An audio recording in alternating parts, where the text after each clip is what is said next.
કારણ કે કારણ કે બધો સમય પારકી પંચાયતમાં જાય છે.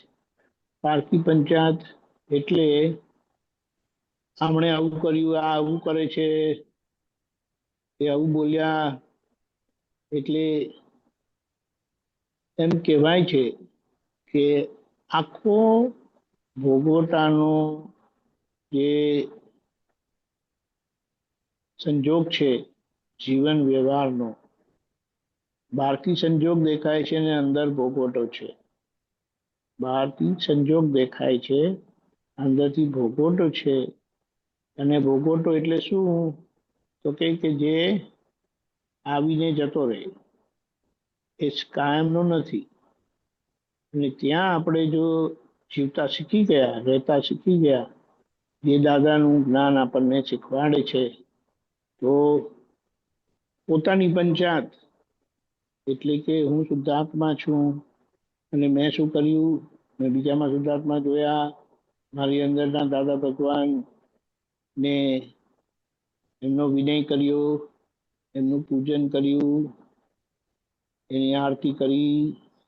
આ બધી બાબતમાં આપણું લક્ષ્ય નથી જતું, પણ સામાએ શું કર્યું, સામાએ આમ કરવું જોઈએ. અને એક અંદરથી એવો આગ્રહ થઈ ગયો છે કે વ્યવહારમાં આમ તો હોવું જ જોઈએ, આમ તો કહેવું જ જોઈએ, આમ તો કરવું જ જોઈએ. એટલે બધો ઉપયોગ વ્યવહાર અને વ્યવહારની માથાકૂટમાં જાય છે. તેને એમ કીધું દાદાએ કે પારકી પંચાયત કરતા જીવન બધું આકરું થઈ ગયું છે.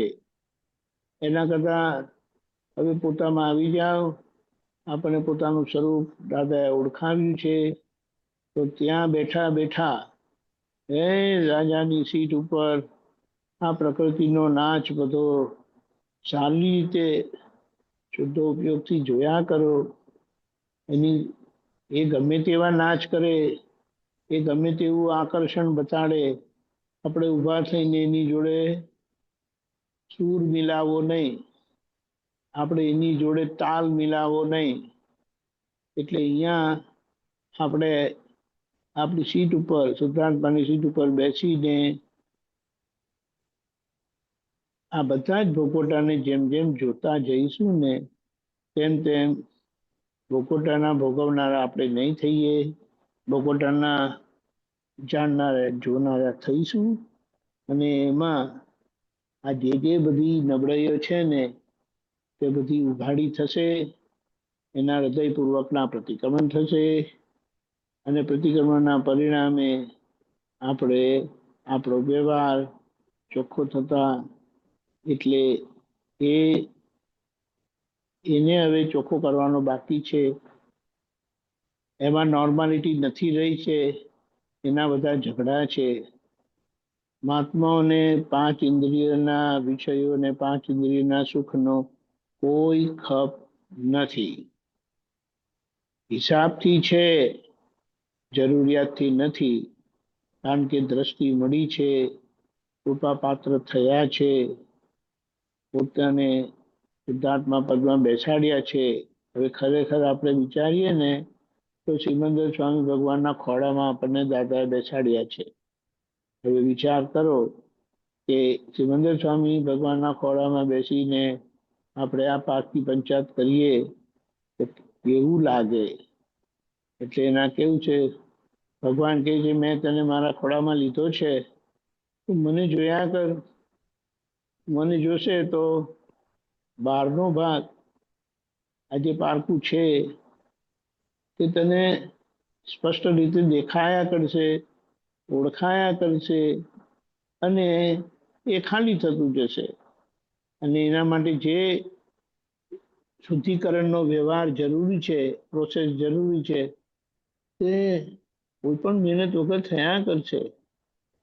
પણ આ જ્યારે જાગૃતિ નથી રહેતી, એટલે આપણે જ આપણી વાણી સાંભળી લેવાની કે આપણી વાણીમાં વેદના આવે છે.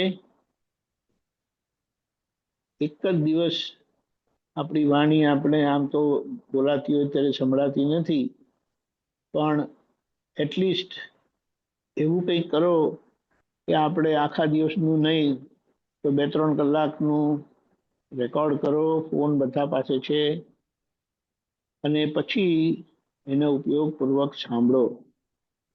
આ એક જ વખત પોતાનું બોલેલું રેકોર્ડ કરેલું સાંભળશો ને તો તમને ખબર પડશે કે આખો દિવસ બધી વેદનાઓ જ વ્યક્ત થયા કરે છે, નીકળ્યા કરે છે.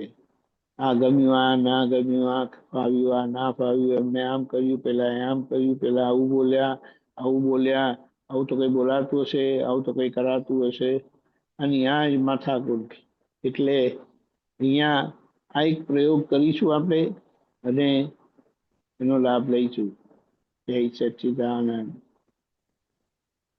આખા દિવસના પ્રોગ્રામમાં સાંજે 4:30 થી